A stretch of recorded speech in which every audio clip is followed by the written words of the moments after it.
Oi, turminha, tudo bem? Olha o tio Toninho aqui novamente. Hoje nós vamos falar um pouquinho de história, né? Só recapitulando o fim do Estado Novo. Lembra que na última aula, nós falamos sobre a pressão que Getúlio Vargas sofreu e ele foi obrigado, né, a convocar novas eleições. Isso aconteceu em 1945.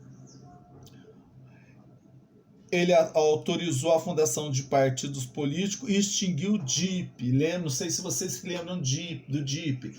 Era um departamento de imprensa que era encarregado de só transmitir notícias boas de Getúlio Vargas, porque a população só recebia as notícias boas. As notícias ruins, que eram censuradas, né? Tudo que falava mal de Getúlio Vargas, o DIP censurava e tirava. Então, perante a população, Getúlio Vargas era visto com os bons olhos, perante a classe pobre, né? Porque não era tão bom assim, as pessoas mais entendidas sabiam. Porém, as pessoas, nós temos que lembrar que nessa época, as pessoas não tinham tanto conhecimento.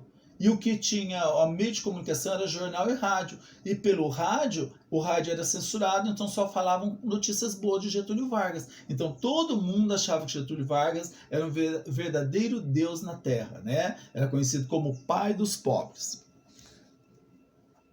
Assim, em outubro de 1945, Vargas renunciou publicamente à presidência e o Estado Novo chegou ao fim.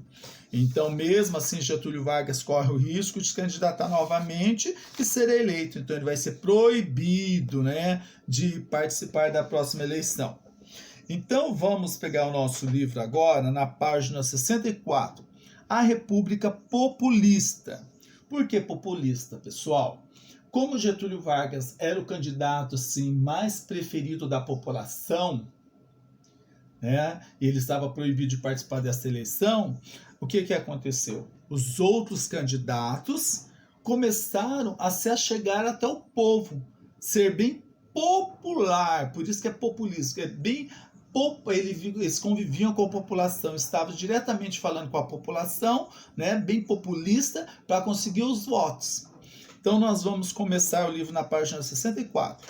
O período denominado de República Populista teve no início após o fim da ditadura de Getúlio Vargas, em outubro de 1945, quando foi restabelecida a democracia no Brasil e os governantes passaram a ser escolhidos por meio do voto. Então, agora as pessoas vão votar, né?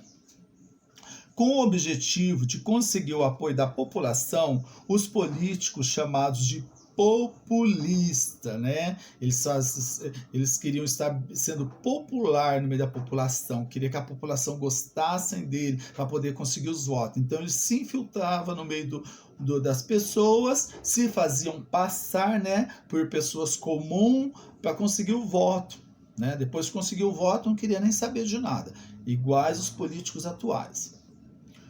Então, empenhavam-se em ser simpáticos, discursavam em locais públicos, faziam promessas, conversavam diretamente com os eleitores e procuravam transmitir a imagem de que estavam a serviço dos interesses do povo.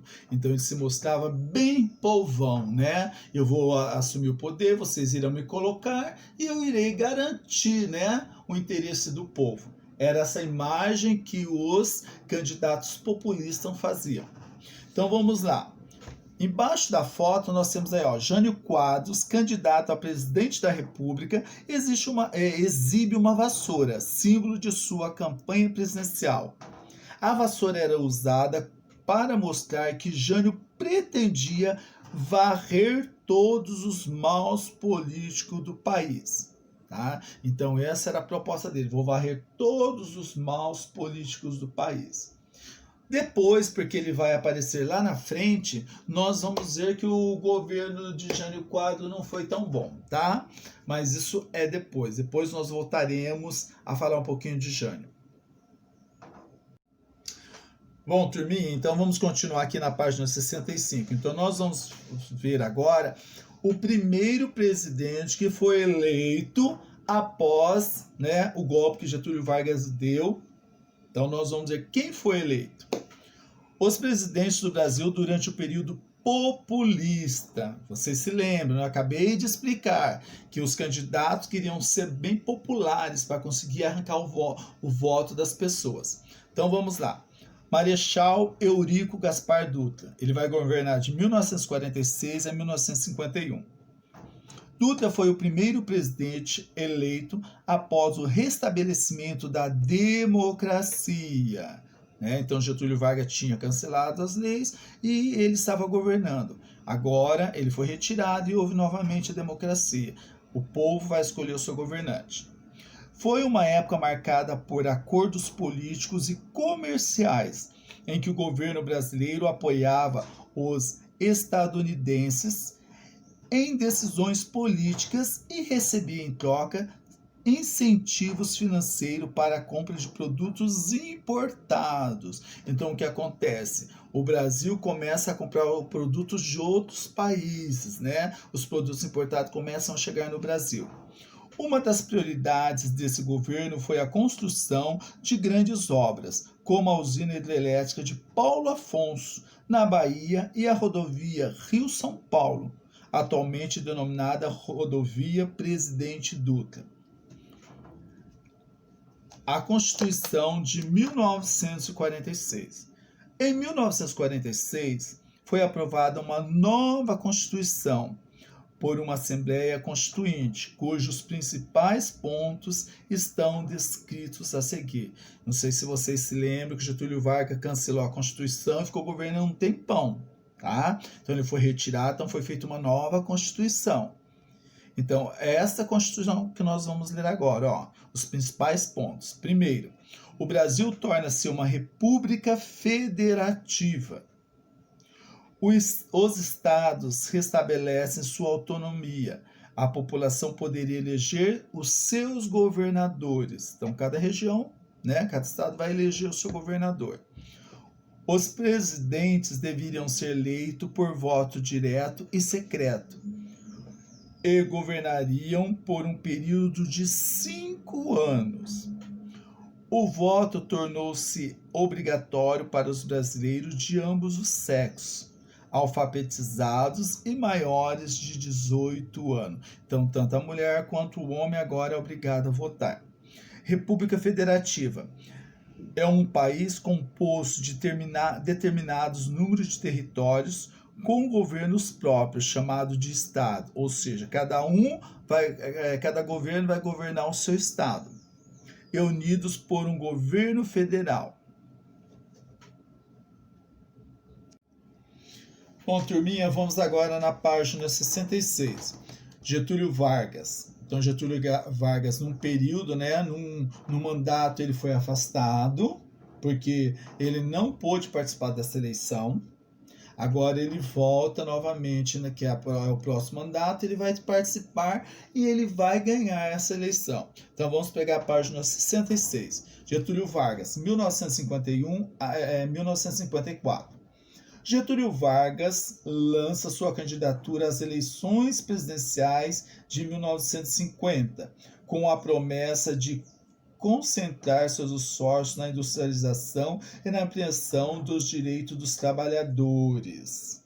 Então ele fala, que vai ampliar os direitos dos trabalhadores. É claro que a classe pobre vai gostar disso. Por isso que ele era conhecido como pai dos pobres, porque ele sempre viu o lado dos pobres, das pessoas menos favorecidas. E por isso que todos votavam e gostavam de Getúlio Vargas, Eleito por voto popular, Vargas procurou agradar aos diversos grupos políticos que haviam surgido após o fim do Estado Novo, nomeando ministros de diferentes partidos. Então ele chegou querendo fazer o bom político, ele queria agradar a todos. Um dos principais objetivos de Vargas no período populista foi aproximar-se da classe trabalhadora. Ele nomeou João Goulart, que era muito popular entre os operários, como ministro do Trabalho. Então agora ele quer cada vez mais agradar o povo, porque ele sabia que a sua força estava no povo. O povo gostava dele. Vocês podem falar, tio Toninho, mas ele aprontava tanto. Mas nós temos que entender que realmente ele perseguia, ele colocava as notícias que ele queria no rádio, ele só colocava as coisas que ele queria. Então a população só ouvia o que ele colocava. Então, perante a população, ele era um ótimo governo e o povo amava Getúlio Vargas. Tá? Um dos principais objetivos de Vargas no período populista foi aproximar-se da classe trabalhadora. Ele nomeou João Goulart, que era muito popular entre os operários, como ministro do Trabalho. Então, o que ele fez? Ele buscou alguém, né, que era bem próximo à população, para assim ele ter o apoio da população, e nomeou como ministro. Então, ele sabia agradar a grande massa, a grande população, né? Por isso que ele era chamado de pai dos pobres, e a população gostava dele. Os menos favorecidos gostavam realmente de Getúlio Vargas. Liderou uma campanha de valorização dos recursos nacionais. Então, Getúlio Vargas valorizava demais tudo que era do Brasil. Então, ele fez uma campanha e sempre falou que o nosso Brasil era rico e nós deveríamos valorizar, não buscar as coisas que vinham de fora. Os outros países também tinham o seu valor, mas nós tínhamos que valorizar o Brasil.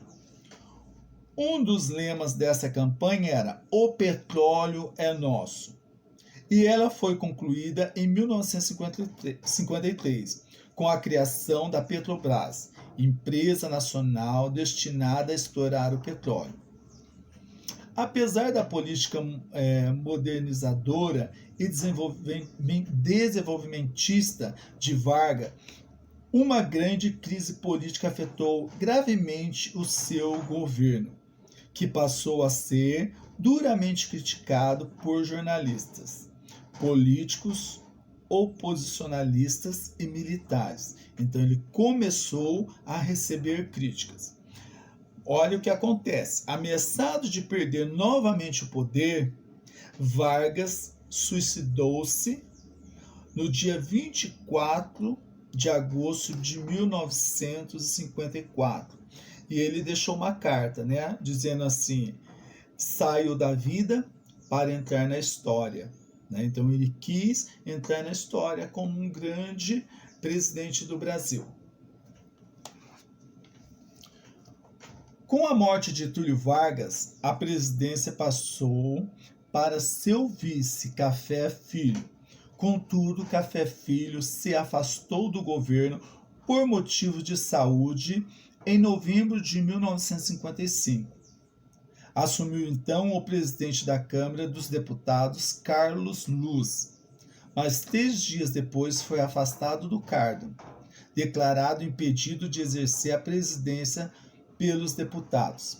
A presidência da República, então, passou a ser exercida pelo presidente do Senado, Nereu Ramos, até a posse de Juscelino Kubitschek, eleito pelo voto popular. Então a era Vargas chega ao seu fim e nós vamos ter agora, né, um novo começo na política para o Brasil. Vamos ver isso daí, ó, saiba mais, esse finalzinho. A imagem de Vargas. Getúlio Vargas nunca deixou de ser um homem popular. Então, a grande massa, a grande população gostava de Getúlio Vargas. Por isso ele é conhecido como pai dos pobres, né? Contudo, o período final de seu governo foi marcado por uma forte onda de oposição, o que deixou a situação dele praticamente insustentável. Ao preferir morrer a deixar o governo, foi considerado por muitas pessoas um personagem corajoso e até mesmo injustiçado. O velório e o cortejo do caixão de Vargas levaram milhares de pessoas às ruas, o que fortaleceu politicamente seus aliados e enfraqueceu os opositores, né? Então vocês conseguem ver uma foto, olha a movimentação pelo velório de Getúlio Vargas, como ele era amado, né, pela a classe baixa, a classe trabalhadora. Então, Nós estamos agora terminando aqui. Vamos fazer os exercícios da página 68 e 69. Depois nós continuaremos um pouquinho mais da história do Brasil.